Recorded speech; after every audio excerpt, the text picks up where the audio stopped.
부처님께서 이 세상에 오신 이유는 단 하나였습니다. 바로 모든 생명이 고통에서 벗어나 진정한 평화를 얻도록 돕기 위함이었습니다. 부처님은 45년 동안 인도 전역을 걸으며 수많은 가르침을 펼치셨습니다. 그 가운데 우리가 반드시 알아야 할 세 가지 핵심적인 법문이 있습니다.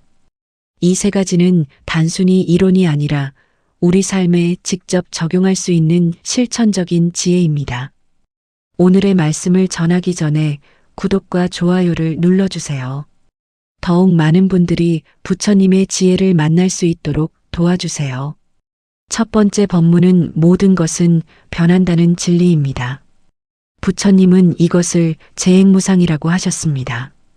재행무상이란 만들어진 모든 현상은 영원하지 않고 끊임없이 변한다는 뜻입니다.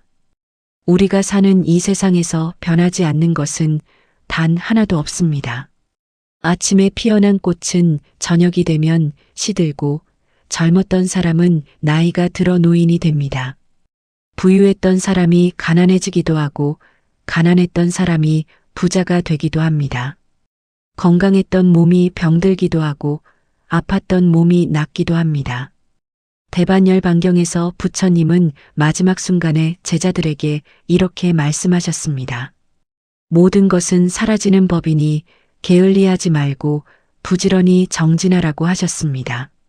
이 말씀은 변화가 우리 삶의 본질임을 깨닫고 그 안에서 올바른 길을 찾아가라는 의미입니다. 따라서 우리는 좋은 일이 생겼을 때 그것이 영원하리라 착각하지 말아야 합니다. 또한 나쁜 일이 생겼을 때도 그것이 계속되리라 절망하지 말아야 합니다. 많은 사람들이 고통받는 이유는 변화를 받아들이지 못하기 때문입니다. 사랑하는 사람과의 이별을 받아들이지 못하고 잃어버린 재산을 잊지 못하고 지나간 영광을 놓지 못합니다. 이 모든 것이 변화의 진리를 이해하지 못했기 때문입니다. 부처님은 이런 집착이 바로 고통의 원인이라고 가르치셨습니다. 우리가 무언가를 꽉 쥐고 놓지 않으려 할 때 그것은 우리 손에서 빠져나가면서 손바닥에 상처를 남깁니다. 변화를 이해하면 우리는 더 이상 과거에 매달리지 않게 됩니다. 지나간 일에 대한 후회도 줄어들고 다가올 미래에 대한 불안도 줄어듭니다. 현재 이 순간을 있는 그대로 받아들이게 됩니다. 지금 이 순간도 변하고 있다는 것을 알기에 지금 이 순간을 소중히 여기게 됩니다. 그러나 이것이 아무것도 하지 말라는 뜻은 아닙니다. 오히려 변화를 이해하면 우리는 더 적극적으로 살아갈 수 있습니다. 부처님은 모든 것이 변한다는 진리를 깨달으시고 나서 더욱 열심히 중생들을 구하기 위해 노력하셨습니다. 왜냐하면 지금 이 순간을 놓치면 다시 오지 않는다는 것을 아셨기 때문입니다. 따라서 변화의 진리는 우리를 소극적으로 만드는 것이 아니라 오히려 더 능동적이고 적극적으로 만듭니다. 지금 할 수 있는 일을 미루지 않고 지금 만날 수 있는 사람을 소중히 대하고 지금 할 수 있는 좋은 일을 실천하게 됩니다. 법구경에서 부처님은 이렇게 말씀하셨습니다. 어제는 이미 지나갔고 내일은 아직 오지 않았으니 오직 오늘만이 우리의 것이라고 하셨습니다. 이 가르침은 변화하는 세상에서 우리가 어떻게 살아야 하는지를 명확하게 보여줍니다. 과거의 실수를 후회하며 현재를 낭비하지 말고 미래의 걱정으로 현재를 망치지 말라는 뜻입니다. 지금 이 순간에 최선을 다하면 과거의 잘못도 만회할 수 있고 미래의 불안도 줄일 수 있습니다. 변화를 받아들인다는 것은 체념이 아닙니다. 오히려 현실을 정확히 보는 것입니다. 많은 사람들이 현실을 있는 그대로 보지 못하고 자신이 원하는 대로 보려고 합니다. 그래서 실망하고 좌절합니다.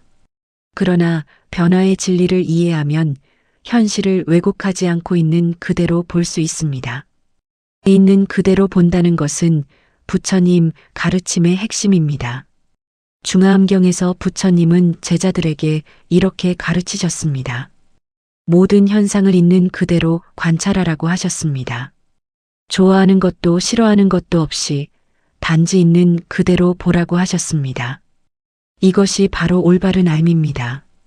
올바른 알미란 자신의 감정이나 선입견으로 사물을 보는 것이 아니라 사물의 본래 모습을 보는 것입니다.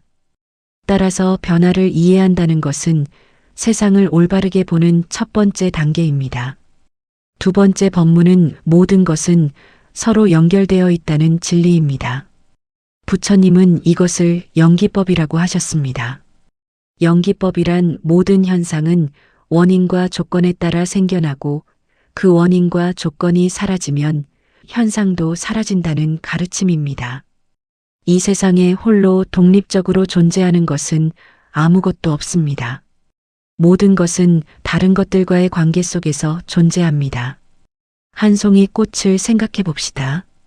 이 꽃은 단지 꽃으로만 존재하는 것이 아닙니다. 이 꽃 안에는 햇빛이 있고 비가 있고 땅이 있고 공기가 있습니다. 씨앗을 심은 사람이 있고 그 사람의 노력이 있습니다.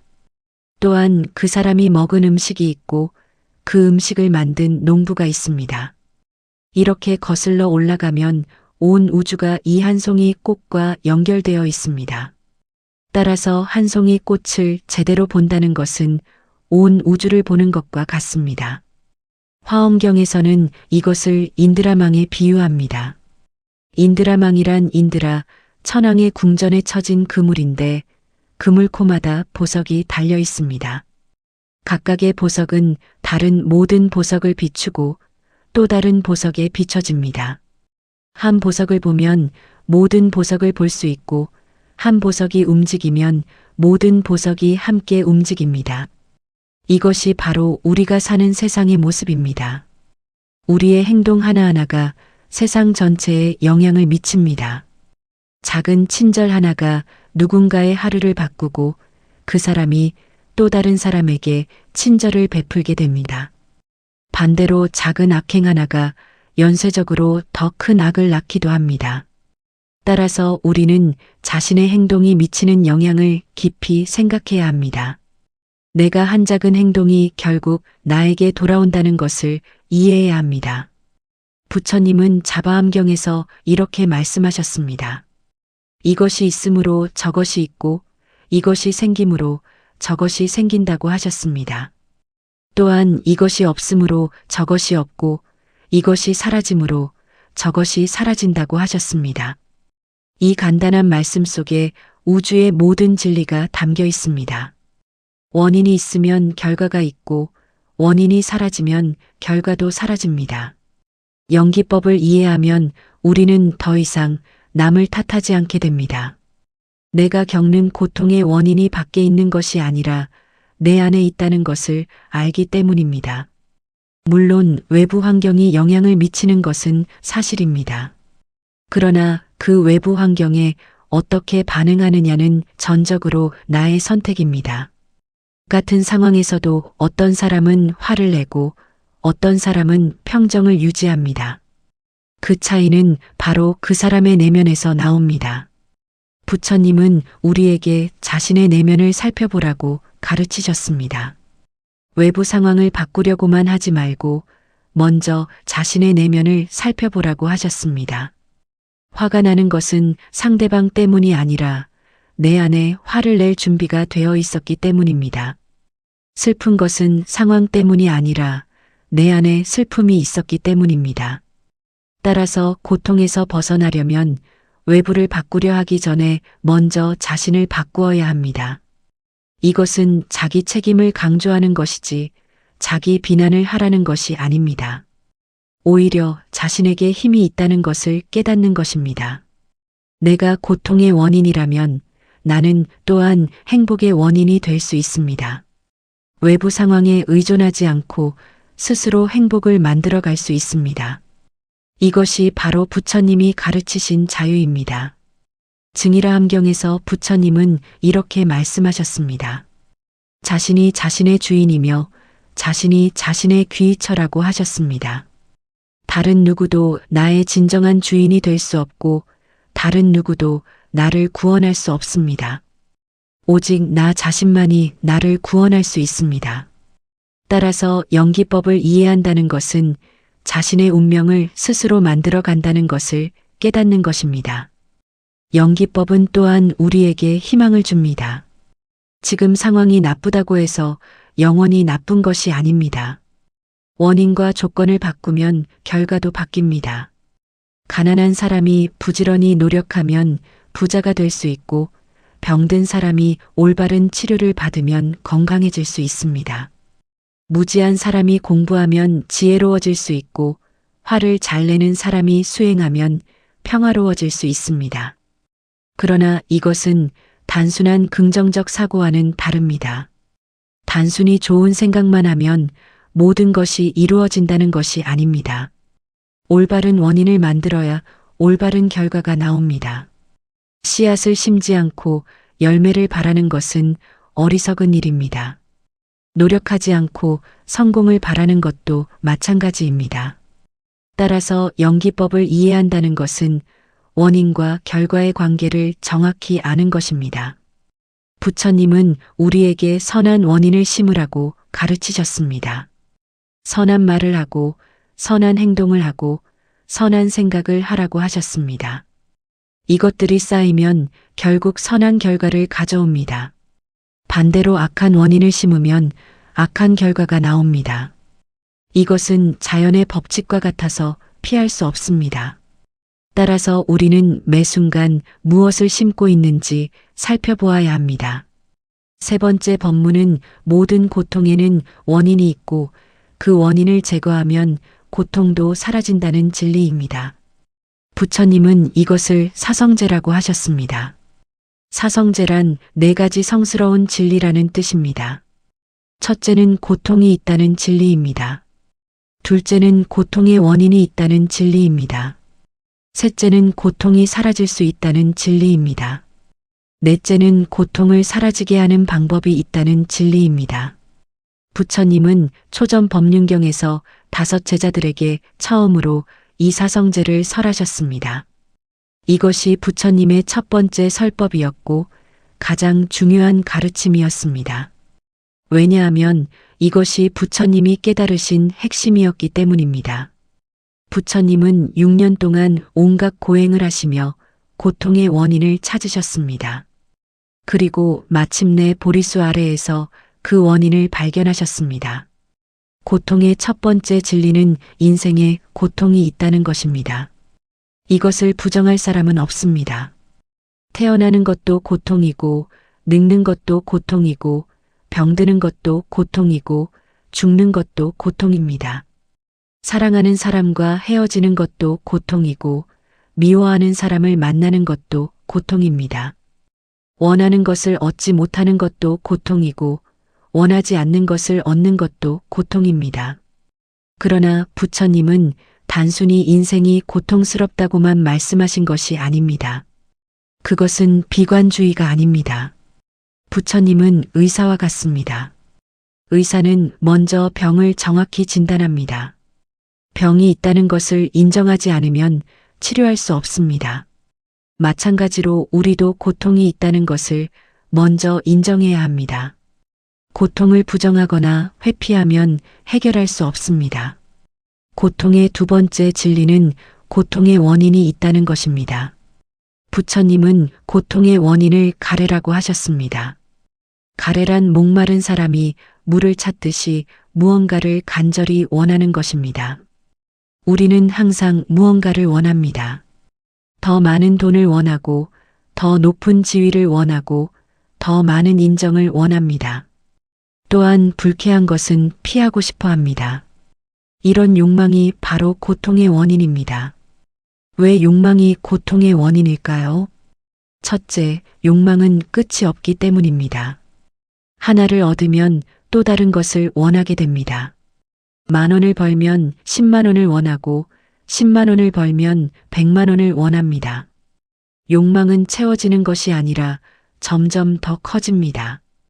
둘째, 욕망은 집착을 낳기 때문입니다. 무언가를 강하게 원하면 그것에 집착하게 됩니다.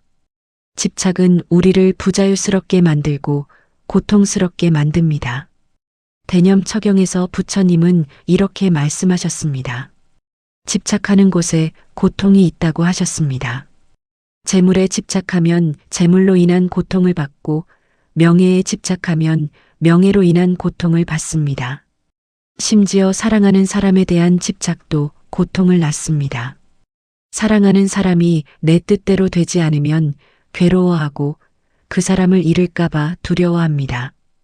그렇다면 아무것도 원하지 말아야 할까요? 그것은 아닙니다. 부처님은 욕망 자체가 나쁘다고 하지 않으셨습니다. 문제는 집착입니다. 무언가를 원하되 집착하지 않는 것이 중요합니다. 최선을 다하되 결과에 매달리지 않는 것입니다. 노력은 하되 성공을 보장받으려 하지 않는 것입니다. 이것이 바로 부처님이 가르치신 중도입니다. 고통의 세 번째 진리는 고통이 사라질 수 있다는 것입니다. 이것이 부처님 가르침의 핵심입니다. 고통은 피할 수 없는 운명이 아닙니다. 고통에는 원인이 있고 그 원인을 제거하면 고통도 사라집니다. 부처님은 이것을 열반이라고 하셨습니다. 열반이란 모든 가래와 집착이 사라진 상태를 말합니다. 그것은 죽음이 아니라 완전한 자유입니다. 많은 사람들이 열반을 죽음이나 소멸로 오해합니다. 그러나 그것은 잘못된 이해입니다. 열반은 고통의 소멸이지 존재의 소멸이 아닙니다. 오히려 진정한 삶의 시작입니다. 욕망과 집착에 끌려다니던 삶에서 벗어나 자유로운 삶을 사는 것입니다. 두려움과 불안이 없는 평화로운 삶을 사는 것입니다. 부처님은 열반이 지금 여기서 가능하다고 가르치셨습니다. 죽은 후에 가는 어떤 장소가 아닙니다.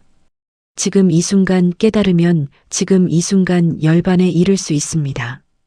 따라서 열반은 멀리 있는 것이 아니라 바로 우리 안에 있습니다. 단지 우리가 그것을 보지 못할 뿐입니다. 욕망과 집착이라는 구름이 가려서 보지 못할 뿐입니다. 고통의 네 번째 진리는 고통을 사라지게 하는 방법이 있다는 것입니다. 부처님은 이것을 팔정도라고 하셨습니다. 팔정도란 8가지 올바른 길이라는 뜻입니다. 첫째는 올바른 견해입니다. 올바른 견해란 사물을 있는 그대로 보는 것입니다. 앞서 말한 변화의 진리와 연결의 진리를 이해하는 것입니다. 둘째는 올바른 생각입니다. 올바른 생각이란 탐욕과 분노와 어리석음에서 벗어난 생각입니다. 셋째는 올바른 말입니다. 올바른 말이란 거짓말을 하지 않고 험담하지 않고 거친 말을 하지 않고 쓸데없는 말을 하지 않는 것입니다. 넷째는 올바른 행동입니다. 올바른 행동이란 살생하지 않고 도둑질하지 않고 사음하지 않는 것입니다. 다섯째는 올바른 생계입니다. 올바른 생계란 남에게 해를 끼치지 않는 방법으로 살아가는 것입니다. 여섯째는 올바른 노력입니다. 올바른 노력이란 악한 것은 일어나지 않게 하고 이미 일어난 악한 것은 사라지게 하고 선한 것은 일어나게 하고 이미 일어난 선한 것은 더욱 자라게 하는 것입니다. 일곱째는 올바른 알아차림입니다. 올바른 알아차림이란 몸과 느낌과 마음과 법을 항상 깨어서 관찰하는 것입니다. 여덟째는 올바른 집중입니다. 올바른 집중이란 마음을 한 곳에 모으는 것입니다. 이 8가지 길은 따로 떨어져 있는 것이 아니라 서로 연결되어 있습니다. 올바른 견해가 있으면 올바른 생각이 나오고 올바른 생각이 있으면 올바른 말과 행동이 나옵니다.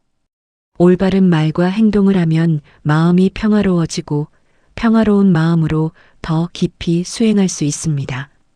따라서 이 8가지는 하나의 길이고 그 길을 걸어가면 고통에서 벗어날 수 있습니다.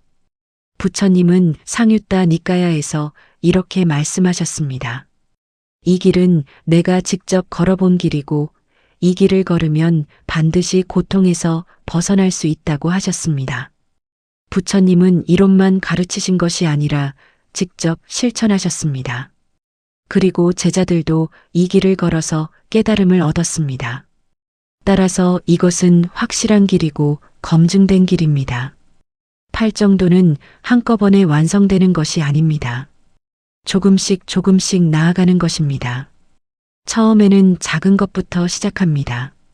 거짓말을 하지 않으려 노력하고 남의 험담을 하지 않으려 노력합니다. 화가 날 때 잠시 멈추고 숨을 쉬며 마음을 관찰합니다.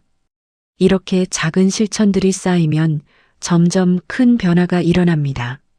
그럼에도 불구하고 많은 사람들이 팔정도를 실천하기 어려워합니다. 이유는 간단합니다. 오랫동안 잘못된 습관에 젖어 있었기 때문입니다. 잘못된 견해와 잘못된 생각과 잘못된 행동이 몸에 배어 있습니다. 이것을 바꾸는 것은 쉽지 않습니다. 그러나 불가능한 것은 아닙니다. 부처님 자신도 처음부터 완벽하지 않으셨습니다. 오랜 수행과 노력 끝에 깨달음을 얻으셨습니다. 부처님은 우리에게 인내심을 가지라고 가르치셨습니다. 급하게 서두르지 말고 꾸준히 나아가라고 하셨습니다. 한 걸음 한 걸음이 모두 소중합니다. 실수하더라도 포기하지 말고 다시 시작하면 됩니다. 넘어지는 것은 문제가 아닙니다. 넘어진 채로 일어나지 않는 것이 문제입니다. 따라서 우리는 계속해서 일어나고 계속해서 나아가야 합니다. 법구경에서 부처님은 이렇게 말씀하셨습니다. 조금씩이라도 선을 행하면 그것이 쌓여서 큰 복이 된다고 하셨습니다. 물방울이 모여 큰 강을 이루듯이 작은 선행이 모여 큰 공덕을 이룹니다. 따라서 작다고 무시하지 말고 작은 것부터 충실히 실천해야 합니다. 하루에 한 번이라도 좋은 생각을 하고 하루에 한 번이라도 좋은 말을 하고 하루에 한 번이라도 좋은 행동을 합니다. 이 세 가지 법문은 서로 긴밀하게 연결되어 있습니다. 모든 것은 변한다는 진리를 이해하면 집착에서 벗어날 수 있습니다. 모든 것은 연결되어 있다는 진리를 이해하면 자신의 책임을 알게 됩니다. 고통의 원인과 해결책을 이해하면 실천할 수 있습니다. 이 세 가지가 하나로 합쳐질 때 우리는 진정한 자유를 얻습니다. 부처님은 이 세 가지 법문을 45년 동안 다양한 방식으로 설명하셨습니다. 때로는 간단하게, 때로는 자세하게 설명하셨습니다. 대상에 따라 방법을 달리하셨습니다. 학자에게는 논리적으로 설명하셨고 농부에게는 일상적인 비유로 설명하셨습니다. 그러나 핵심은 항상 같았습니다. 바로 고통에서 벗어나 자유를 얻는 것이었습니다. 우리가 이 세 가지 법문을 제대로 이해하고 실천한다면 삶이 달라집니다. 더 이상 과거에 매달리지 않고 미래를 불안해하지 않습니다. 현재를 있는 그대로 받아들이고 최선을 다합니다. 남을 원망하지 않고 자신을 돌아봅니다. 외부 환경에 휘둘리지 않고 내면의 평화를 지킵니다. 욕망에 이끌리지 않고 지혜롭게 판단합니다. 이것은 단순히 개인의 평화만을 가져오는 것이 아닙니다. 개인이 평화로우면 가정이 평화롭고 가정이 평화로우면 사회가 평화롭고 사회가 평화로우면 세상이 평화롭습니다. 부처님의 가르침은 개인의 해탈에서 시작하지만 결국 모든 중생의 행복으로 이어집니다. 한 사람의 깨달음이 온 세상을 밝힙니다. 부처님은 금강경에서 이렇게 말씀하셨습니다. 한 사람이라도 이 가르침을 듣고 믿으면 그것은 헤아릴 수 없는 복이라고 하셨습니다. 왜냐하면 이 가르침은 고통에서 벗어나는 길을 보여주기 때문입니다. 돈이 아무리 많아도 고통에서 벗어날 수 없고 권력이 아무리 커도 죽음을 피할 수 없습니다. 그러나 이 가르침을 실천하면 고통을 이기고 죽음을 두려워하지 않게 됩니다. 그렇다면 우리는 지금 무엇을 해야 할까요? 먼저 이 가르침을 마음 깊이 새겨야 합니다.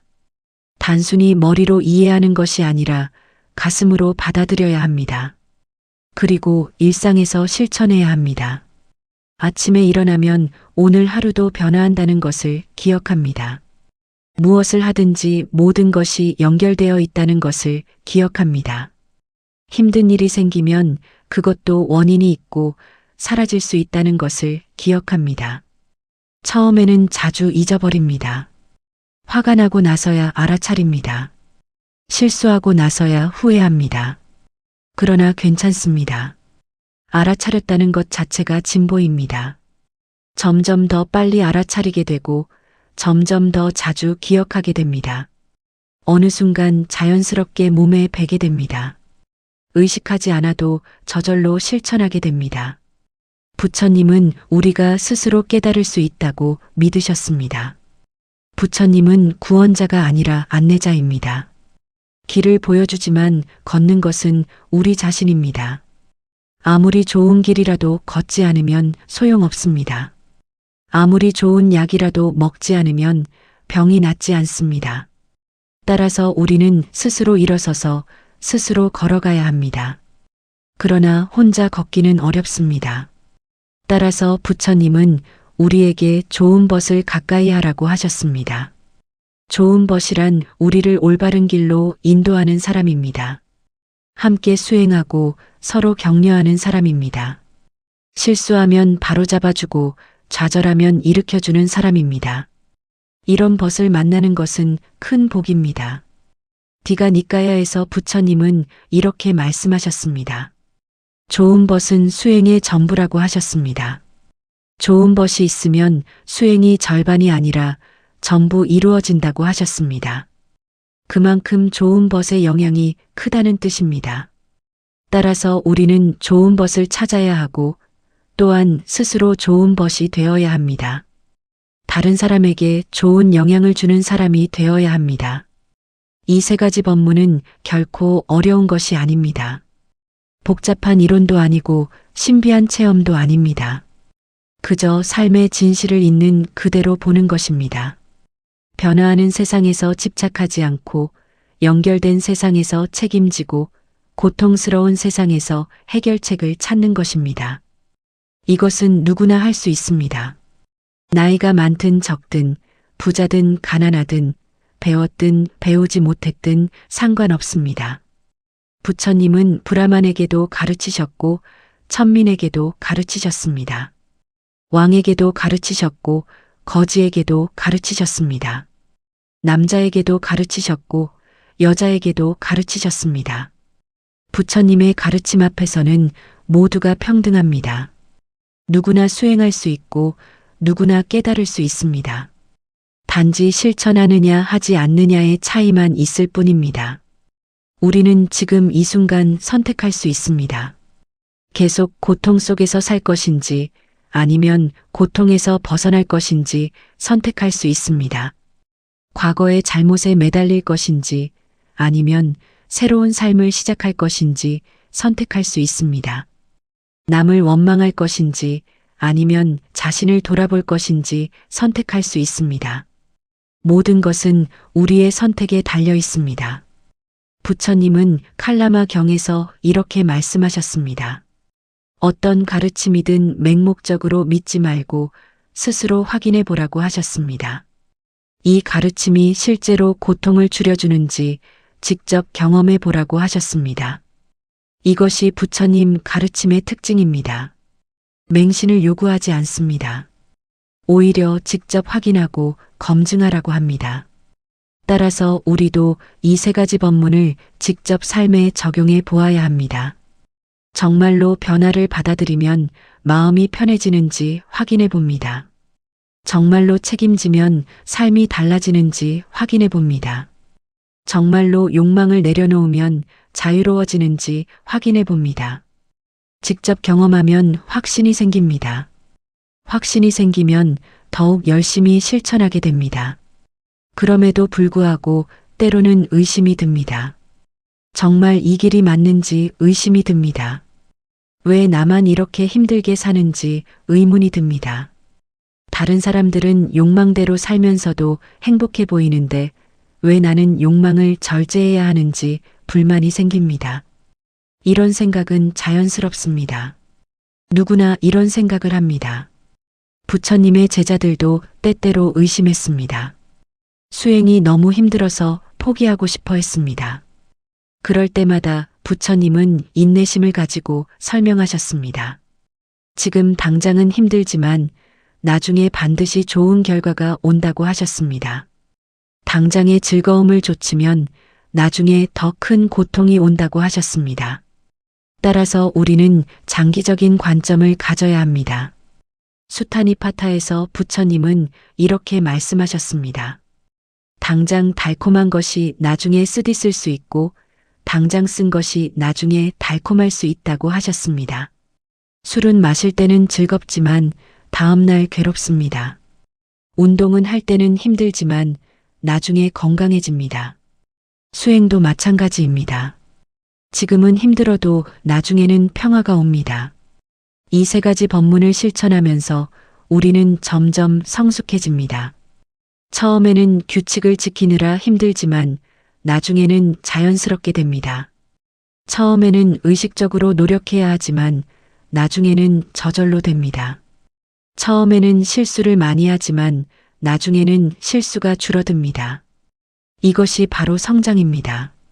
수행은 하루아침에 완성되는 것이 아니라 평생에 걸쳐 이루어집니다. 부처님도 한순간에 깨달으신 것처럼 보이지만 사실은 오랜 준비가 있었습니다. 전생부터 쌓아온 공덕이 있었고 6년 동안의 치열한 수행이 있었습니다.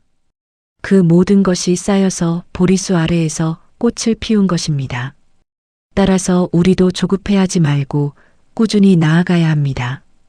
매일매일이 수행이고 매 순간이 깨달음의 기회입니다. 부처님은 우리에게 희망을 주셨습니다. 아무리 깊은 어둠 속에 있어도 등불을 켜면 밝아진다고 하셨습니다. 아무리 오랫동안 어두웠어도 상관없습니다. 지금 이 순간 등불을 켜면 됩니다. 지혜의 등불을 켜면 무지의 어둠은 사라집니다. 자비의 등불을 켜면 증오의 어둠은 사라집니다. 평화의 등불을 켜면 분노의 어둠은 사라집니다. 부처님께서 이 세상에 오신 이유는 단 하나였습니다.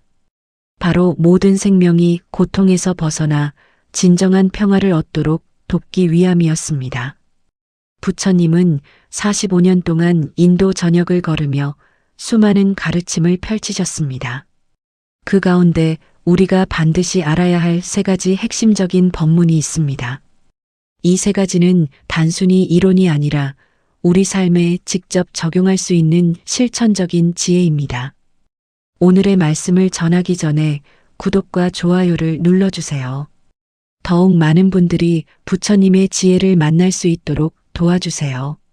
첫 번째 법문은 모든 것은 변한다는 진리입니다. 부처님은 이것을 재행무상이라고 하셨습니다. 재행무상이란 만들어진 모든 현상은 영원하지 않고 끊임없이 변한다는 뜻입니다. 우리가 사는 이 세상에서 변하지 않는 것은 단 하나도 없습니다. 아침에 피어난 꽃은 저녁이 되면 시들고 젊었던 사람은 나이가 들어 노인이 됩니다. 부유했던 사람이 가난해지기도 하고 가난했던 사람이 부자가 되기도 합니다. 건강했던 몸이 병들기도 하고 아팠던 몸이 낫기도 합니다. 대반열반경에서 부처님은 마지막 순간에 제자들에게 이렇게 말씀하셨습니다. 모든 것은 사라지는 법이니 게을리하지 말고 부지런히 정진하라고 하셨습니다. 이 말씀은 변화가 우리 삶의 본질임을 깨닫고 그 안에서 올바른 길을 찾아가라는 의미입니다. 따라서 우리는 좋은 일이 생겼을 때 그것이 영원하리라 착각하지 말아야 합니다. 또한 나쁜 일이 생겼을 때도 그것이 계속되리라 절망하지 말아야 합니다. 많은 사람들이 고통받는 이유는 변화를 받아들이지 못하기 때문입니다. 사랑하는 사람과의 이별을 받아들이지 못하고 잃어버린 재산을 잊지 못하고 지나간 영광을 놓지 못합니다. 이 모든 것이 변화의 진리를 이해하지 못했기 때문입니다. 부처님은 이런 집착이 바로 고통의 원인이라고 가르치셨습니다.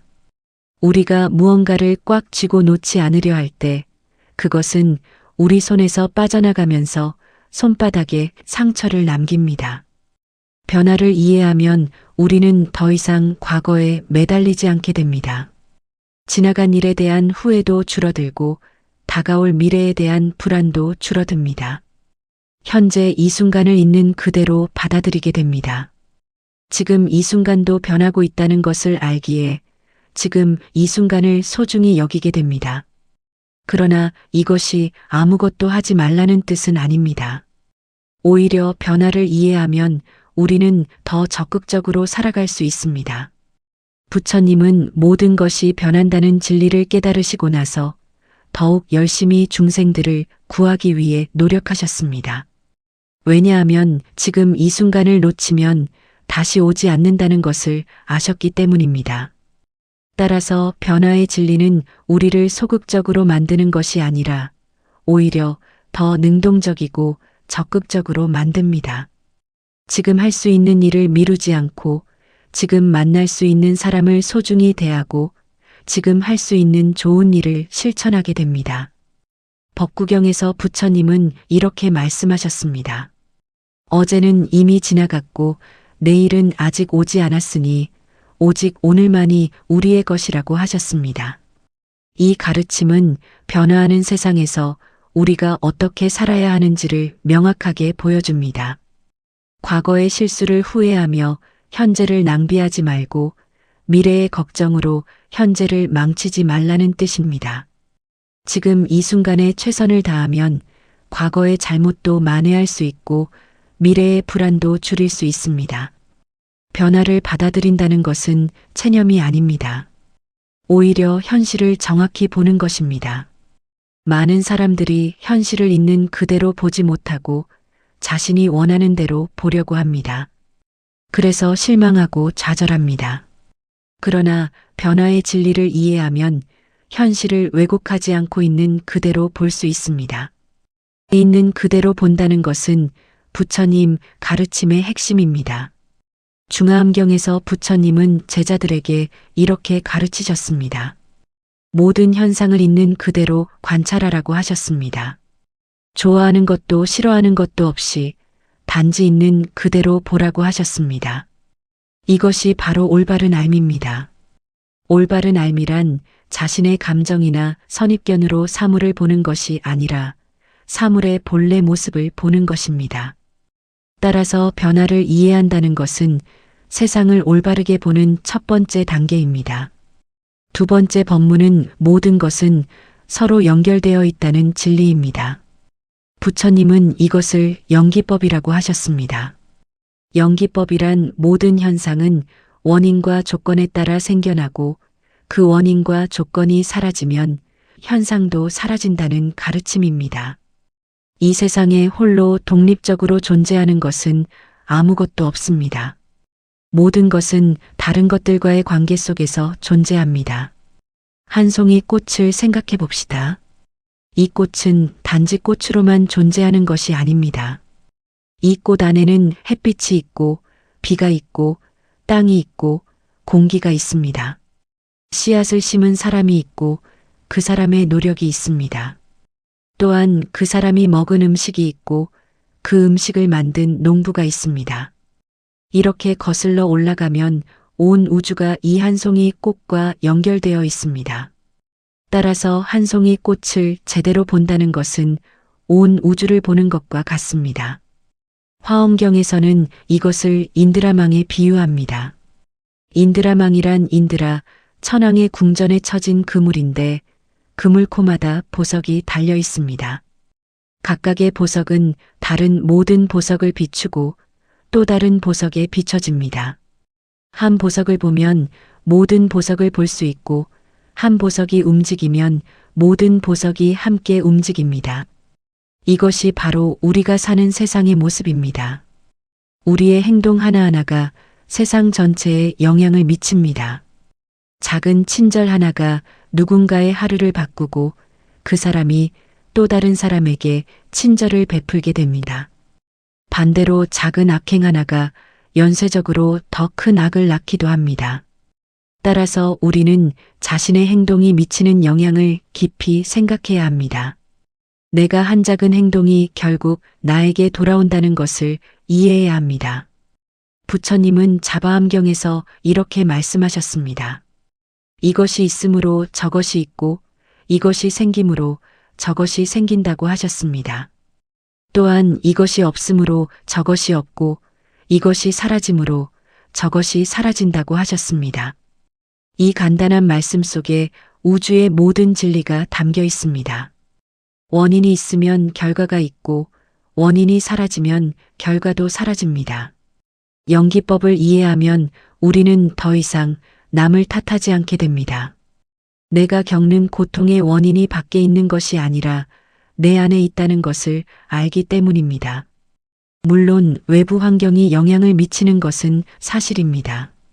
그러나 그 외부 환경에 어떻게 반응하느냐는 전적으로 나의 선택입니다. 같은 상황에서도 어떤 사람은 화를 내고 어떤 사람은 평정을 유지합니다. 그 차이는 바로 그 사람의 내면에서 나옵니다. 부처님은 우리에게 자신의 내면을 살펴보라고 가르치셨습니다. 외부 상황을 바꾸려고만 하지 말고 먼저 자신의 내면을 살펴보라고 하셨습니다. 화가 나는 것은 상대방 때문이 아니라 내 안에 화를 낼 준비가 되어 있었기 때문입니다. 슬픈 것은 상황 때문이 아니라 내 안에 슬픔이 있었기 때문입니다. 따라서 고통에서 벗어나려면 외부를 바꾸려 하기 전에 먼저 자신을 바꾸어야 합니다. 이것은 자기 책임을 강조하는 것이지 자기 비난을 하라는 것이 아닙니다. 오히려 자신에게 힘이 있다는 것을 깨닫는 것입니다. 내가 고통의 원인이라면 나는 또한 행복의 원인이 될 수 있습니다. 외부 상황에 의존하지 않고 스스로 행복을 만들어 갈 수 있습니다. 이것이 바로 부처님이 가르치신 자유입니다. 증일화암경에서 부처님은 이렇게 말씀하셨습니다. 자신이 자신의 주인이며 자신이 자신의 귀처라고 하셨습니다. 다른 누구도 나의 진정한 주인이 될 수 없고 다른 누구도 나를 구원할 수 없습니다. 오직 나 자신만이 나를 구원할 수 있습니다. 따라서 연기법을 이해한다는 것은 자신의 운명을 스스로 만들어 간다는 것을 깨닫는 것입니다. 연기법은 또한 우리에게 희망을 줍니다. 지금 상황이 나쁘다고 해서 영원히 나쁜 것이 아닙니다. 원인과 조건을 바꾸면 결과도 바뀝니다. 가난한 사람이 부지런히 노력하면 부자가 될 수 있고 병든 사람이 올바른 치료를 받으면 건강해질 수 있습니다. 무지한 사람이 공부하면 지혜로워질 수 있고 화를 잘 내는 사람이 수행하면 평화로워질 수 있습니다. 그러나 이것은 단순한 긍정적 사고와는 다릅니다. 단순히 좋은 생각만 하면 모든 것이 이루어진다는 것이 아닙니다. 올바른 원인을 만들어야 올바른 결과가 나옵니다. 씨앗을 심지 않고 열매를 바라는 것은 어리석은 일입니다. 노력하지 않고 성공을 바라는 것도 마찬가지입니다. 따라서 연기법을 이해한다는 것은 원인과 결과의 관계를 정확히 아는 것입니다. 부처님은 우리에게 선한 원인을 심으라고 가르치셨습니다. 선한 말을 하고 선한 행동을 하고 선한 생각을 하라고 하셨습니다. 이것들이 쌓이면 결국 선한 결과를 가져옵니다. 반대로 악한 원인을 심으면 악한 결과가 나옵니다. 이것은 자연의 법칙과 같아서 피할 수 없습니다. 따라서 우리는 매 순간 무엇을 심고 있는지 살펴보아야 합니다. 세 번째 법문은 모든 고통에는 원인이 있고 그 원인을 제거하면 고통도 사라진다는 진리입니다. 부처님은 이것을 사성제라고 하셨습니다. 사성제란 4가지 성스러운 진리라는 뜻입니다. 첫째는 고통이 있다는 진리입니다. 둘째는 고통의 원인이 있다는 진리입니다. 셋째는 고통이 사라질 수 있다는 진리입니다. 넷째는 고통을 사라지게 하는 방법이 있다는 진리입니다. 부처님은 초전 법륜경에서 5 제자들에게 처음으로 이 사성제를 설하셨습니다. 이것이 부처님의 첫 번째 설법이었고 가장 중요한 가르침이었습니다. 왜냐하면 이것이 부처님이 깨달으신 핵심이었기 때문입니다. 부처님은 6년 동안 온갖 고행을 하시며 고통의 원인을 찾으셨습니다. 그리고 마침내 보리수 아래에서 그 원인을 발견하셨습니다. 고통의 첫 번째 진리는 인생에 고통이 있다는 것입니다. 이것을 부정할 사람은 없습니다. 태어나는 것도 고통이고, 늙는 것도 고통이고, 병드는 것도 고통이고, 죽는 것도 고통입니다. 사랑하는 사람과 헤어지는 것도 고통이고, 미워하는 사람을 만나는 것도 고통입니다. 원하는 것을 얻지 못하는 것도 고통이고, 원하지 않는 것을 얻는 것도 고통입니다. 그러나 부처님은 단순히 인생이 고통스럽다고만 말씀하신 것이 아닙니다. 그것은 비관주의가 아닙니다. 부처님은 의사와 같습니다. 의사는 먼저 병을 정확히 진단합니다. 병이 있다는 것을 인정하지 않으면 치료할 수 없습니다. 마찬가지로 우리도 고통이 있다는 것을 먼저 인정해야 합니다. 고통을 부정하거나 회피하면 해결할 수 없습니다. 고통의 두 번째 진리는 고통의 원인이 있다는 것입니다. 부처님은 고통의 원인을 가래라고 하셨습니다. 가래란 목마른 사람이 물을 찾듯이 무언가를 간절히 원하는 것입니다. 우리는 항상 무언가를 원합니다. 더 많은 돈을 원하고, 더 높은 지위를 원하고, 더 많은 인정을 원합니다. 또한 불쾌한 것은 피하고 싶어 합니다. 이런 욕망이 바로 고통의 원인입니다. 왜 욕망이 고통의 원인일까요? 첫째, 욕망은 끝이 없기 때문입니다. 하나를 얻으면 또 다른 것을 원하게 됩니다. 10,000원을 벌면 10만 원을 원하고 10만 원을 벌면 100만 원을 원합니다. 욕망은 채워지는 것이 아니라 점점 더 커집니다. 둘째, 욕망은 집착을 낳기 때문입니다. 무언가를 강하게 원하면 그것에 집착하게 됩니다. 집착은 우리를 부자유스럽게 만들고 고통스럽게 만듭니다. 대념처경에서 부처님은 이렇게 말씀하셨습니다. 집착하는 곳에 고통이 있다고 하셨습니다. 재물에 집착하면 재물로 인한 고통을 받고 명예에 집착하면 명예로 인한 고통을 받습니다. 심지어 사랑하는 사람에 대한 집착도 고통을 낳습니다. 사랑하는 사람이 내 뜻대로 되지 않으면 괴로워하고 그 사람을 잃을까봐 두려워합니다. 그렇다면 아무것도 원하지 말아야 할까요? 그것은 아닙니다. 부처님은 욕망 자체가 나쁘다고 하지 않으셨습니다. 문제는 집착입니다.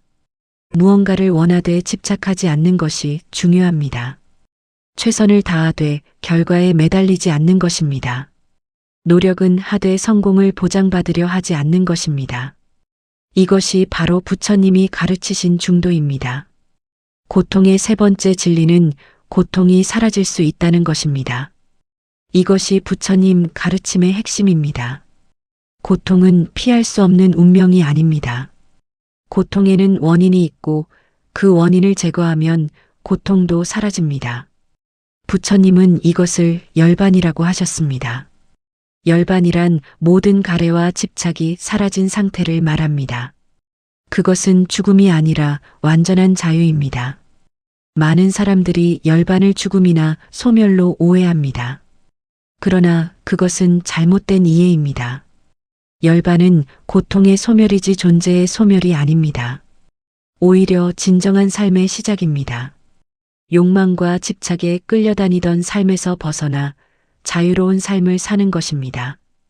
두려움과 불안이 없는 평화로운 삶을 사는 것입니다. 부처님은 열반이 지금 여기서 가능하다고 가르치셨습니다. 죽은 후에 가는 어떤 장소가 아닙니다. 지금 이 순간 깨달으면 지금 이 순간 열반에 이를 수 있습니다. 따라서 열반은 멀리 있는 것이 아니라 바로 우리 안에 있습니다. 단지 우리가 그것을 보지 못할 뿐입니다. 욕망과 집착이라는 구름이 가려서 보지 못할 뿐입니다. 고통의 네 번째 진리는 고통을 사라지게 하는 방법이 있다는 것입니다. 부처님은 이것을 팔정도라고 하셨습니다. 팔정도란 8가지 올바른 길이라는 뜻입니다. 첫째는 올바른 견해입니다. 올바른 견해란 사물을 있는 그대로 보는 것입니다. 앞서 말한 변화의 진리와 연결의 진리를 이해하는 것입니다.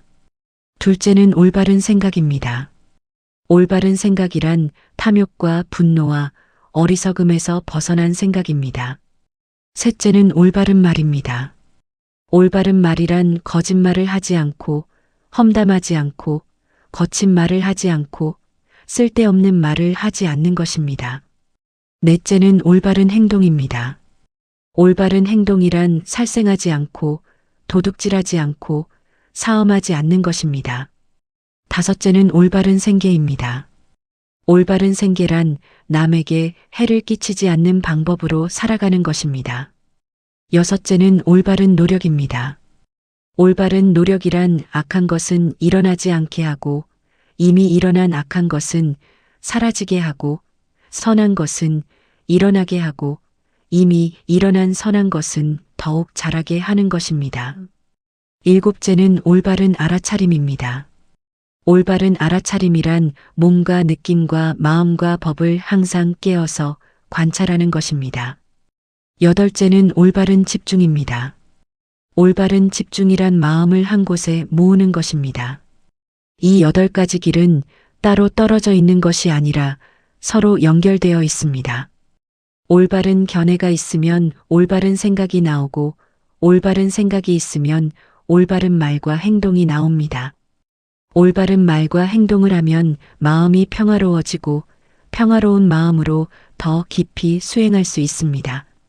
따라서 이 8가지는 하나의 길이고, 그 길을 걸어가면 고통에서 벗어날 수 있습니다.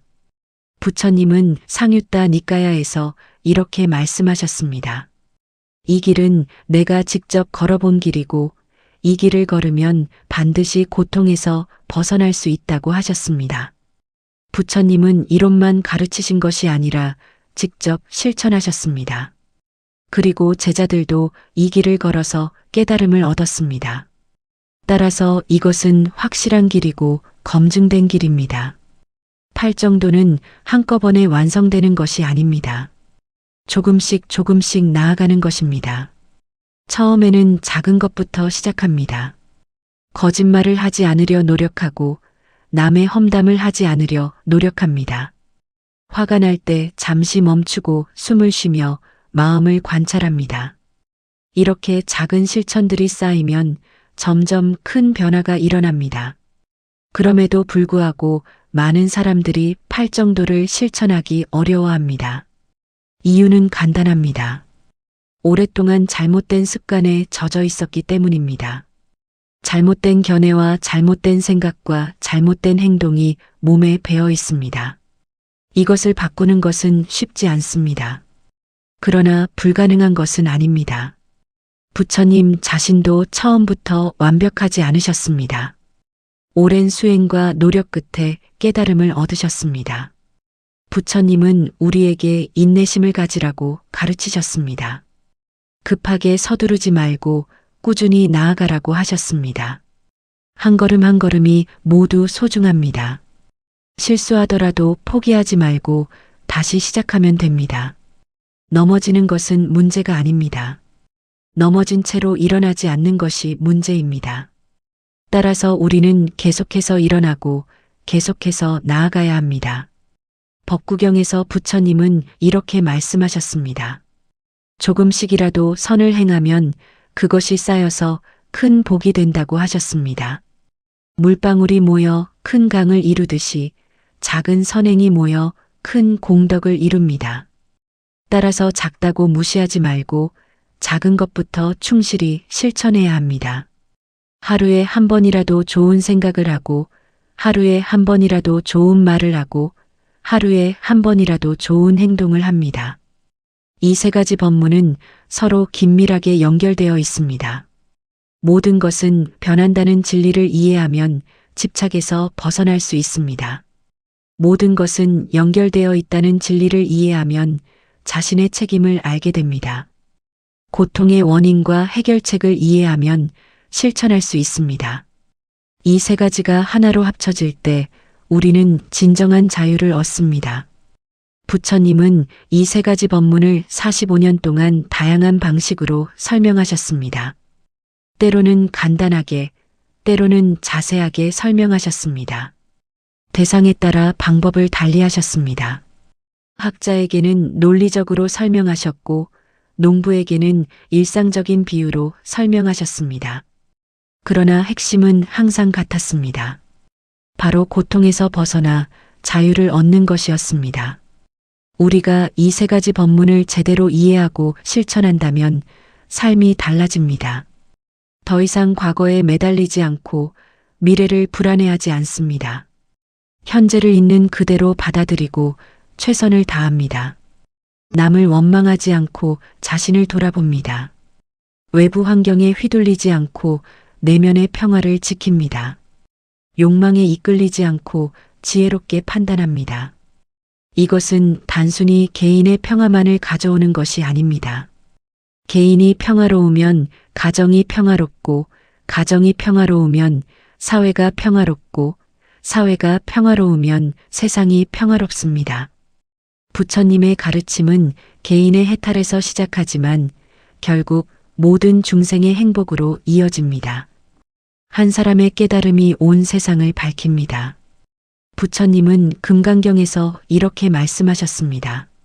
한 사람이라도 이 가르침을 듣고 믿으면 그것은 헤아릴 수 없는 복이라고 하셨습니다. 왜냐하면 이 가르침은 고통에서 벗어나는 길을 보여주기 때문입니다. 돈이 아무리 많아도 고통에서 벗어날 수 없고, 권력이 아무리 커도 죽음을 피할 수 없습니다. 그러나 이 가르침을 실천하면 고통을 이기고 죽음을 두려워하지 않게 됩니다. 그렇다면 우리는 지금 무엇을 해야 할까요? 먼저 이 가르침을 마음 깊이 새겨야 합니다. 단순히 머리로 이해하는 것이 아니라 가슴으로 받아들여야 합니다. 그리고 일상에서 실천해야 합니다. 아침에 일어나면 오늘 하루도 변화한다는 것을 기억합니다. 무엇을 하든지 모든 것이 연결되어 있다는 것을 기억합니다. 힘든 일이 생기면 그것도 원인이 있고 사라질 수 있다는 것을 기억합니다. 처음에는 자주 잊어버립니다. 화가 나고 나서야 알아차립니다. 실수하고 나서야 후회합니다. 그러나 괜찮습니다. 알아차렸다는 것 자체가 진보입니다. 점점 더 빨리 알아차리게 되고 점점 더 자주 기억하게 됩니다. 어느 순간 자연스럽게 몸에 배게 됩니다. 의식하지 않아도 저절로 실천하게 됩니다. 부처님은 우리가 스스로 깨달을 수 있다고 믿으셨습니다. 부처님은 구원자가 아니라 안내자입니다. 길을 보여주지만 걷는 것은 우리 자신입니다. 아무리 좋은 길이라도 걷지 않으면 소용없습니다. 아무리 좋은 약이라도 먹지 않으면 병이 낫지 않습니다. 따라서 우리는 스스로 일어서서 스스로 걸어가야 합니다. 그러나 혼자 걷기는 어렵습니다. 따라서 부처님은 우리에게 좋은 벗을 가까이 하라고 하셨습니다. 좋은 벗이란 우리를 올바른 길로 인도하는 사람입니다. 함께 수행하고 서로 격려하는 사람입니다. 실수하면 바로잡아주고 좌절하면 일으켜주는 사람입니다. 이런 벗을 만나는 것은 큰 복입니다. 디가니까야에서 부처님은 이렇게 말씀하셨습니다. 좋은 벗은 수행의 전부라고 하셨습니다. 좋은 벗이 있으면 수행이 절반이 아니라 전부 이루어진다고 하셨습니다. 그만큼 좋은 벗의 영향이 크다는 뜻입니다. 따라서 우리는 좋은 벗을 찾아야 하고 또한 스스로 좋은 벗이 되어야 합니다. 다른 사람에게 좋은 영향을 주는 사람이 되어야 합니다. 이 세 가지 법문은 결코 어려운 것이 아닙니다. 복잡한 이론도 아니고 신비한 체험도 아닙니다. 그저 삶의 진실을 있는 그대로 보는 것입니다.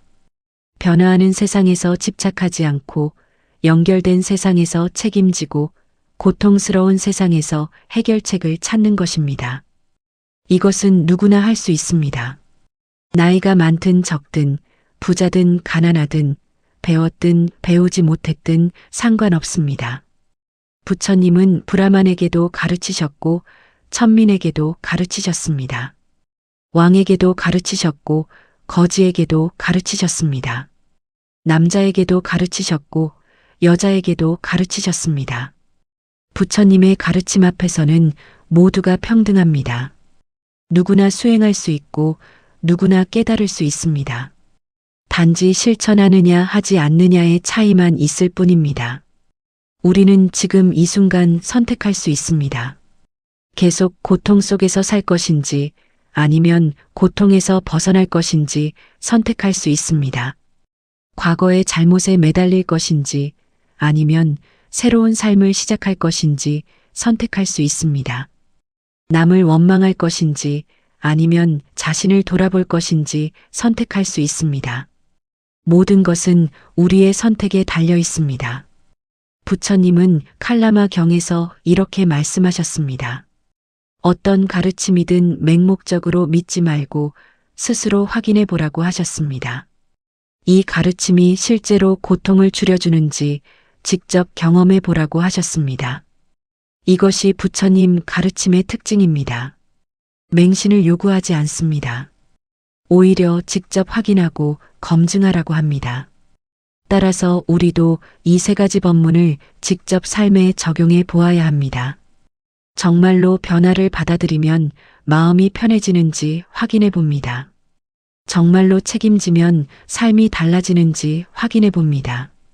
정말로 욕망을 내려놓으면 자유로워지는지 확인해 봅니다. 직접 경험하면 확신이 생깁니다. 확신이 생기면 더욱 열심히 실천하게 됩니다. 그럼에도 불구하고 때로는 의심이 듭니다. 정말 이 길이 맞는지 의심이 듭니다. 왜 나만 이렇게 힘들게 사는지 의문이 듭니다. 다른 사람들은 욕망대로 살면서도 행복해 보이는데 왜 나는 욕망을 절제해야 하는지 불만이 생깁니다. 이런 생각은 자연스럽습니다. 누구나 이런 생각을 합니다. 부처님의 제자들도 때때로 의심했습니다. 수행이 너무 힘들어서 포기하고 싶어 했습니다. 그럴 때마다 부처님은 인내심을 가지고 설명하셨습니다. 지금 당장은 힘들지만 나중에 반드시 좋은 결과가 온다고 하셨습니다. 당장의 즐거움을 좇으면 나중에 더 큰 고통이 온다고 하셨습니다. 따라서 우리는 장기적인 관점을 가져야 합니다. 수타니파타에서 부처님은 이렇게 말씀하셨습니다. 당장 달콤한 것이 나중에 쓰디쓸 수 있고 당장 쓴 것이 나중에 달콤할 수 있다고 하셨습니다. 술은 마실 때는 즐겁지만 다음날 괴롭습니다. 운동은 할 때는 힘들지만 나중에 건강해집니다. 수행도 마찬가지입니다. 지금은 힘들어도 나중에는 평화가 옵니다. 이 세 가지 법문을 실천하면서 우리는 점점 성숙해집니다. 처음에는 규칙을 지키느라 힘들지만 나중에는 자연스럽게 됩니다. 처음에는 의식적으로 노력해야 하지만 나중에는 저절로 됩니다. 처음에는 실수를 많이 하지만 나중에는 실수가 줄어듭니다. 이것이 바로 성장입니다. 수행은 하루아침에 완성되는 것이 아니라 평생에 걸쳐 이루어집니다. 부처님도 한순간에 깨달으신 것처럼 보이지만 사실은 오랜 준비가 있었습니다. 전생부터 쌓아온 공덕이 있었고 6년 동안의 치열한 수행이 있었습니다. 그 모든 것이 쌓여서 보리수 아래에서 꽃을 피운 것입니다. 따라서 우리도 조급해하지 말고 꾸준히 나아가야 합니다. 매일매일이 수행이고 매 순간이 깨달음의 기회입니다. 부처님은 우리에게 희망을 주셨습니다. 아무리 깊은 어둠 속에 있어도 등불을 켜면 밝아진다고 하셨습니다. 아무리 오랫동안 어두웠어도 상관없습니다. 지금 이 순간 등불을 켜면 됩니다. 지혜의 등불을 켜면 무지의 어둠은 사라집니다. 자비의 등불을 켜면 증오의 어둠은 사라집니다. 평화의 등불을 켜면 분노의 어둠은 사라집니다. 이 세 가지 법문은 바로 그 등불입니다. 변화의 진리는 집착의 어둠을 밝히는 등불입니다. 연결의 진리는 분리의 어둠을 밝히는 등불입니다. 고통과 해결의 진리는 절망의 어둠을 밝히는 등불입니다. 이 세 개의 등불을 켜면 우리 삶 전체가 밝아집니다. 더 이상 방황하지 않고 분명한 길을 볼 수 있습니다. 부처님은 ματ지마 니까야에서 이렇게 말씀하셨습니다. 내가 가르친 것은 내가 깨달은 것의 일부에 불과하다고 하셨습니다. 나무 밑에 떨어진 낙엽을 한 움큼 집어들고 이것이 내가 가르친 것이고 숲 전체의 나뭇잎이 내가 깨달은 것이라고 하셨습니다. 그러나 이 한 움큼의 가르침만으로도 해탈하기에 충분하다고 하셨습니다. 따라서 우리는 많은 것을 알 필요가 없습니다. 이 세 가지 법문만 제대로 이해하고 실천해도 충분합니다. 나머지는 자연스럽게 따라옵니다. 씨앗 하나를 제대로 심으면 큰 나무가 자라듯이 이 법문을 제대로 실천하면 모든 덕목이 저절로 자랍니다. 지혜가 자라고 자비가 자라고 평화가 자랍니다.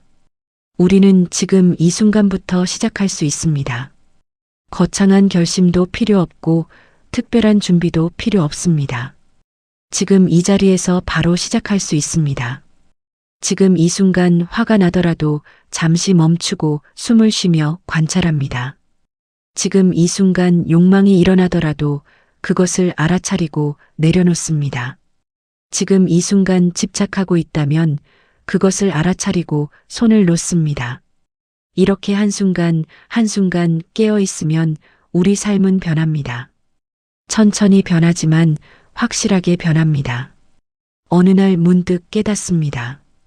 예전에 화를 냈을 일에 더 이상 화가 나지 않는다는 것을, 예전에 집착했던 것에 더 이상 집착하지 않는다는 것을, 예전에 두려워했던 것을 더 이상 두려워하지 않는다는 것을, 이것이 바로 수행의 열매입니다. 부처님은 우리 모두가 부처가 될 수 있다고 하셨습니다. 부처란 깨달은 사람이라는 뜻입니다. 우리 모두에게 깨달을 수 있는 능력이 있습니다. 단지 그것을 가리고 있는 번뇌를 제거하면 됩니다. 번뇌란 탐욕과 분노와 어리석음입니다. 이것들이 우리의 본래 모습을 가리고 있습니다. 이것들을 하나씩 벗겨내면 본래의 깨끗한 마음이 드러납니다. 화엄경에서는 이것을 진흙 속의 연꽃에 비유합니다. 연꽃은 진흙 속에서 자라지만 진흙에 물들지 않습니다. 깨끗하고 아름다운 꽃을 피웁니다. 우리의 마음도 그렇습니다. 번뇌라는 진흙 속에 있지만 본래는 깨끗합니다. 번뇌를 제거하면 본래의 청정한 마음이 드러납니다. 그 마음이 바로 부처의 마음입니다. 이 세 가지 법문은 그 번뇌를 제거하는 방법입니다. 변화를 이해하면 집착이라는 번뇌가 사라집니다. 연결을 이해하면 분리와 외로움이라는 번뇌가 사라집니다. 고통의 원인과 해결을 이해하면 무지라는 번뇌가 사라집니다. 번뇌가 사라지면 고통도 사라지고 평화가 찾아옵니다. 그 평화는 외부에서 오는 것이 아닙니다. 내면에서 나오는 것입니다. 외부 환경이 아무리 좋아도 내면이 평화롭지 않으면 행복하지 않습니다. 반대로 외부 환경이 아무리 나빠도 내면이 평화로우면 행복할 수 있습니다. 따라서 진정한 행복은 외부가 아니라 내부에 있습니다. 부처님이 찾은 것도 바로 이 내면의 평화였습니다. 법화경에서 부처님은 이렇게 말씀하셨습니다. 모든 중생은 본래 부처라고 하셨습니다. 단지 그것을 모를 뿐이라고 하셨습니다. 가난한 사람이 자신의 옷 속에 보석이 숨겨져 있는 줄 모르고 떠돌아다니는 것과 같다고 하셨습니다. 우리도 그렇습니다. 이미 우리 안에 모든 것이 있는데 그것을 모르고 밖에서 찾아 헤맵니다. 이제 우리는 밖이 아니라 안을 보아야 합니다. 다른 사람이 아니라 나 자신을 보아야 합니다. 과거나 미래가 아니라 현재를 보아야 합니다. 그리고 있는 그대로를 보아야 합니다. 왜곡하지 않고 있는 그대로 보면 진실이 보입니다. 진실을 보면 자유로워집니다. 이것이 부처님이 가르치신 해탈입니다. 부처님의 이 세 가지 법문은 2500년이 지난 지금도 여전히 유효합니다. 시대가 변하고 기술이 발전해도 인간의 고통은 본질적으로 같습니다. 여전히 사람들은 변화를 받아들이지 못해 고통받고, 남을 탓하며 고통받고, 욕망에 이끌려 고통받습니다. 따라서 부처님의 가르침은 시대를 초월한 진리입니다. 현대를 사는 우리에게 이 법문은 더욱 필요합니다. 빠르게 변하는 세상에서 변화의 진리는 우리에게 안정을 줍니다. 개인주의가 팽배한 사회에서 연결의 진리는 우리에게 책임을 일깨웁니다. 물질 만능주의가 지배하는 시대에 욕망과 고통의 진리는 우리에게 진정한 행복이 무엇인지 알려줍니다. 부처님은 이 세 가지 법문을 통해 우리에게 새로운 삶의 방식을 제시하셨습니다.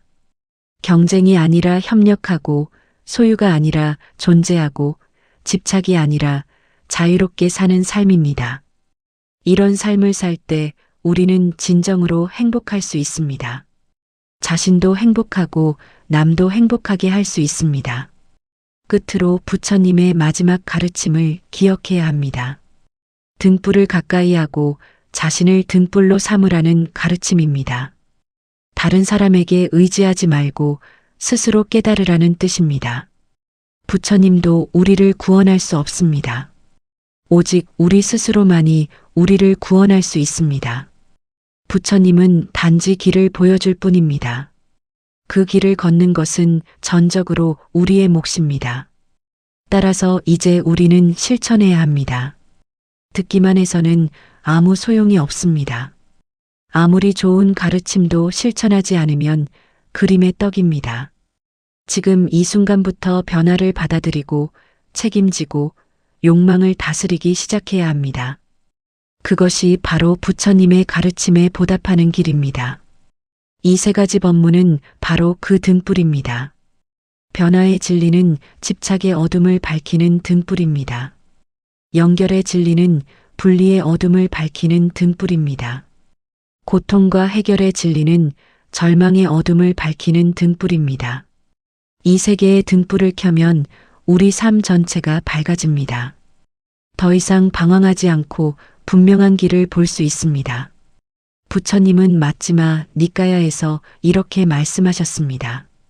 내가 가르친 것은 내가 깨달은 것의 일부에 불과하다고 하셨습니다. 나무 밑에 떨어진 낙엽을 한 움큼 집어들고 이것이 내가 가르친 것이고 숲 전체의 나뭇잎이 내가 깨달은 것이라고 하셨습니다. 그러나 이 한 움큼의 가르침만으로도 해탈하기에 충분하다고 하셨습니다. 따라서 우리는 많은 것을 알 필요가 없습니다. 이 세 가지 법문만 제대로 이해하고 실천해도 충분합니다. 나머지는 자연스럽게 따라옵니다. 씨앗 하나를 제대로 심으면 큰 나무가 자라듯이 이 법문을 제대로 실천하면 모든 덕목이 저절로 자랍니다.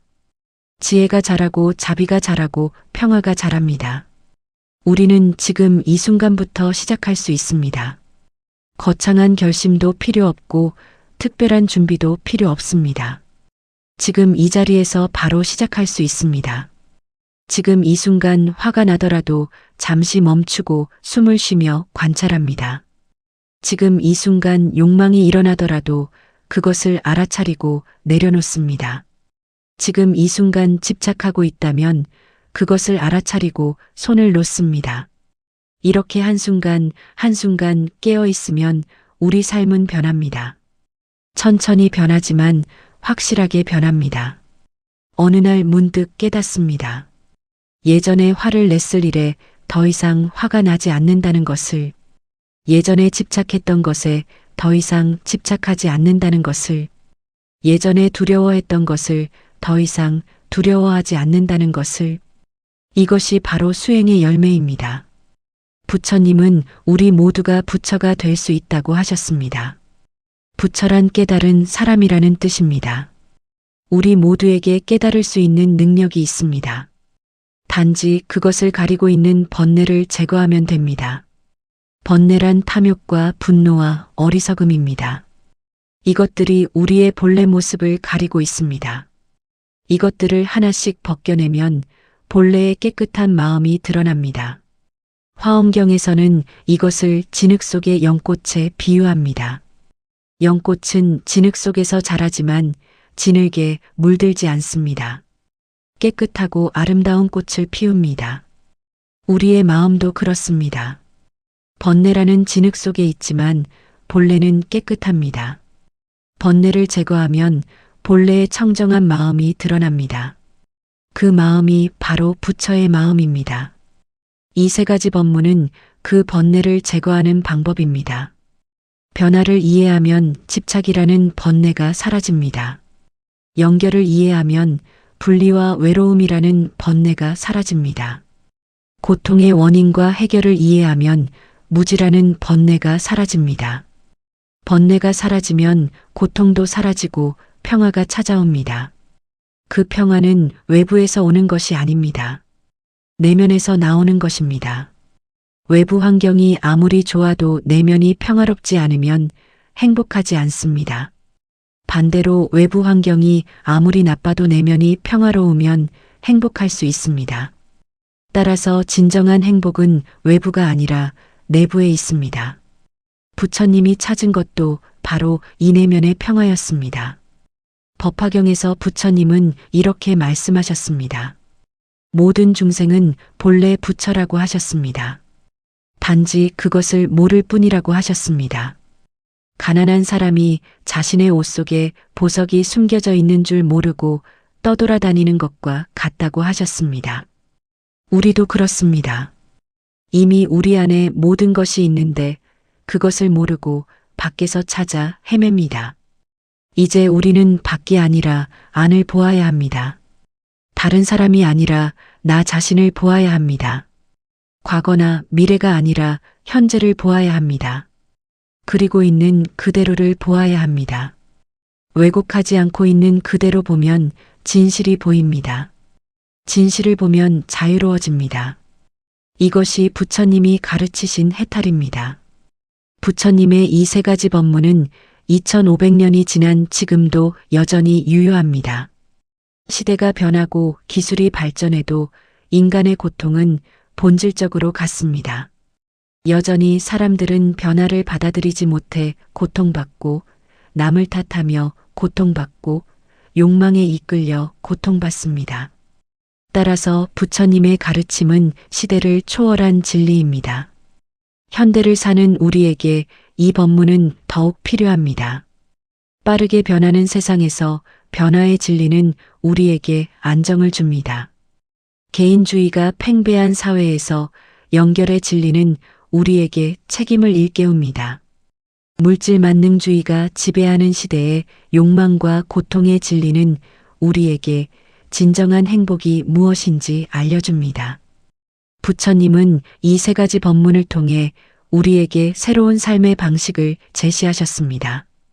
경쟁이 아니라 협력하고 소유가 아니라 존재하고 집착이 아니라 자유롭게 사는 삶입니다. 이런 삶을 살 때 우리는 진정으로 행복할 수 있습니다. 자신도 행복하고 남도 행복하게 할 수 있습니다. 끝으로 부처님의 마지막 가르침을 기억해야 합니다.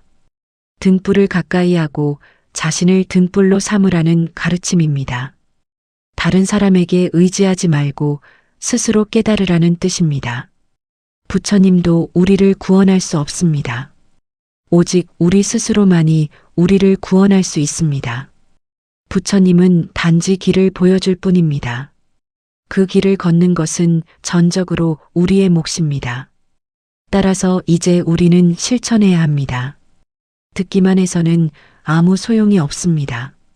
아무리 좋은 가르침도 실천하지 않으면 그림의 떡입니다. 지금 이 순간부터 변화를 받아들이고 책임지고 욕망을 다스리기 시작해야 합니다. 그것이 바로 부처님의 가르침에 보답하는 길입니다.